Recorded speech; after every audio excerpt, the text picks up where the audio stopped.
Voilà pourquoi je me sens aussi concernée à propos du soi-disant évangile de prospérité. Il y a une réponse très simple que je donne, mais laissez-moi définir un peu. C'est surtout son ensemble, du plus radical au plus doux et léger. Le plus radical serait essentiellement de dire « Dieu vous veut riche » et vous devriez par la foi obtenir toute la richesse par la foi. La justification qui vous est donnée ne peut vraiment s'accomplir dans la vie sans argent. Et alors, allez-y. Ou une autre raison pourrait être que les enfants du royaume ne peuvent pas porter de vêtements en lambeaux. Ils doivent forcément être habillés comme le roi. Alors que la vérité serait simplement d'être plus prudent et de ne pas dire ces choses grossières concernant la richesse, de minimiser le péché, de minimiser la douleur et surtout de parler des bonnes choses qui vous arriveront si vous suivez le Seigneur. Alors pourquoi cet évangile est abominable? Je pense que c'est un autre évangile. Et la première raison serait simplement d'aller directement dans la Bible et de voir ce que Paul dit concernant ceux qui veulent être riches et qui semblent être justes. Il dit dans 1 Timothée, chapitre 6, versets 6 à 10, « C'est en effet une grande source de gain que la piété avec le contentement, car nous n'avons rien emporté dans le monde, et il est évident que nous n'en pouvons rien emporter. Si donc nous avons la nourriture et le vêtement, cela nous suffira. » Mais ceux qui veulent s'enrichir tombent dans la tentation, dans le piège et dans beaucoup de désirs insensés et pernicieux qui plongent les hommes dans la ruine et la perdition. Car l'amour de l'argent est une racine de tous les maux. Et quelques-uns en étant possédés se sont égarés loin de la foi et se sont jetés eux-mêmes dans bien des tourments. En d'autres mots, toute chose qui conduit les gens au suicide, à être anéantis par la douleur parce qu'ils ont le désir d'être riches, est nourrie et cultivée par les prédicateurs de la prospérité. Ils encouragent ce comportement suicidaire. C'est abominable. Jésus a dit qu'il est plus facile à un chameau de passer par le trou d'une aiguille qu'à un riche d'entrer dans le royaume de Dieu. Comment pourrait-il dire cela?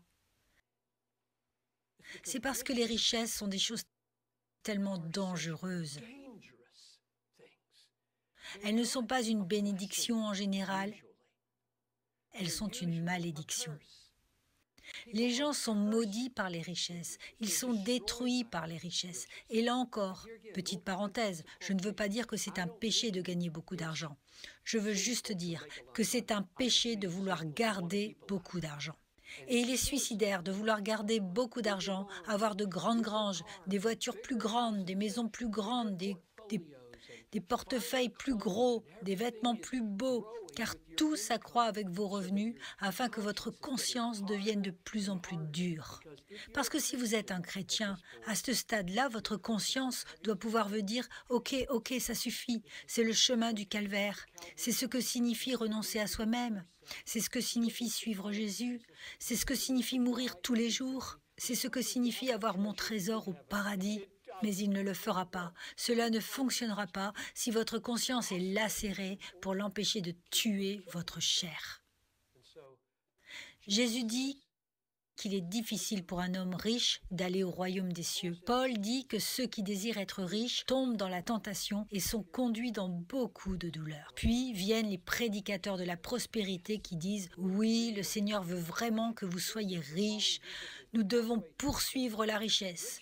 Jésus est le chemin de la richesse. Les richesses sont le signe de la bénédiction de Dieu. Il suffit de dire qu'ils sont en parfaite contradiction avec la parole. Et donc, c'est mortel. Voici une autre raison pour laquelle je suis vraiment énervée contre ces prédicateurs de la prospérité. Ces prédicateurs ne parlent pas seulement aux Américains qui sont déjà aisés, pour les aider à devenir encore un peu plus riches. Ils montent dans leur jet personnel. Ils volent vers l'Afrique ou les Philippines. Et ils débarquent et rassemblent un stade de 100 000 pauvres désespérés. Et ils leur font croire que s'ils croient en Jésus, ils vont devenir riches, qu'ils ne rencontreront plus de difficultés, que leurs épouses n'auront plus de fausses couches, bla bla bla. Puis ils retourneront dans leur jet avec leurs poches pleines et rentreront à la maison. Qui est le méchant? Parce que la Bible est tellement remplie d'enseignements qui dit que dans cette vie, nos légères afflictions du moment présent produisent pour nous un poids éternel de gloire au-delà de toute comparaison. À quoi Paul fait référence ici? Il se réfère à un temps. La vie correspond au blanc de la gloire éternelle au ciel. Cela signifie que quand tu viens à Christ, tu viens et tu meurs, et nous devons nous attendre à beaucoup de tribulations pour rentrer dans le royaume de Dieu. Le christianisme normal est douloureux. Il y a beaucoup de tristesse, mais toujours dans la joie. Les prédicateurs de la prospérité ne préparent pas les nouveaux convertis des pays du tiers-monde à supporter les réalités de ce qu'il leur en coûtera d'être chrétiens. Et il y a une autre raison. Il y a aussi une grande quantité de groupes de personnes dans le monde qui n'ont pas de missionnaires qui se sont engagés envers eux.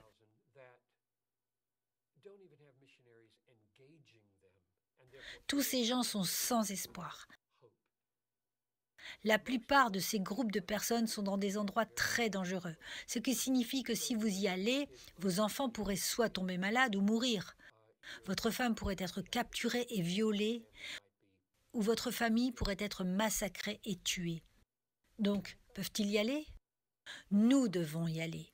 Jésus a dit de faire des disciples de chaque groupe de personnes, non juste là où c'est plus facile, pas seulement là où c'est confortable. Qui va y aller? Le produit des prédicateurs de la prospérité? Je ne pense pas.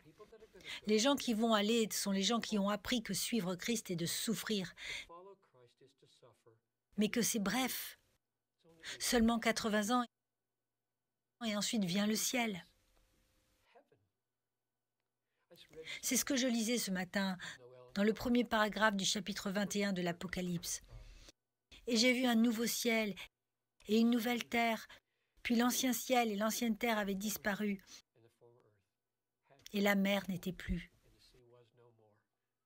Et j'ai vu la nouvelle Jérusalem descendre, comme une mariée paraît pour son mari, et il habitera avec nous, et nous serons son peuple, et il sera notre Dieu. Et chaque larme sera essuyée, et il n'y aura plus de douleur. Les choses anciennes seront passées. C'est ce qui va arriver. Le problème biblique essentiel, peut-être que c'est une exagération, l'un des problèmes bibliques essentiels avec l'évangile de prospérité est que c'est une autre eschatologie. Mais en réalité, des choses glorieuses nous sont promises. Nous allons posséder le monde, nous allons juger les anges. Paul a utilisé cet argument en premier dans 1 Corinthiens 3.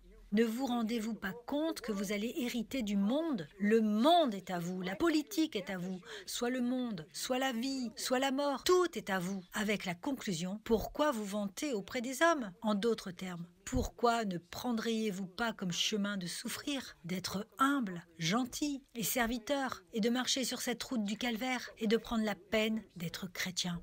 Ça vient. Mais au lieu de dire que nous devons attendre pour cela et vivre à travers de nombreuses tribulations ici-bas, ils disent « Apportez maintenant, le royaume est déjà ici. Jésus a apporté le royaume. » Et c'est le chevauchement de ces deux âges. Ils ne comprennent pas. Le nouvel âge est un bel âge. Et il y a des guérisons qui se sont produites dans ce monde. Je ne le nie pas. Je ne fais juste que dire violemment que tout le monde ne sera pas guéri. Alors laissons ces prédicateurs de la prospérité qui guérissent. Allez prêcher leurs discours sur la foi dans les chambres aux urgences ou dans les salles de soins intensifs dans les hôpitaux. Allez-y, allez-y et prêchez votre évangile. Non, Ils n'y pensent pas. Ils ont des beaux habits, ils scintillent, ils ont de l'argent et des gens qui veulent désespérément quelqu'un pour leur dire comment devenir riche. Et là, ils gagnent beaucoup d'argent sur un chemin où il est impossible de faire face à la réalité, à moins d'avoir une théologie de la souffrance. Et ainsi, pour toutes ces raisons, et plus, c'est une chose tragique que l'une des plus grandes exportations d'Amérique soit l'évangile de la prospérité. Les personnes de cet évangile sont détruites. Les chrétiens sont affaiblis. Dieu est déshonoré. Et les âmes périssent à cause de cela. Et beaucoup de gars deviennent riches là-dessus.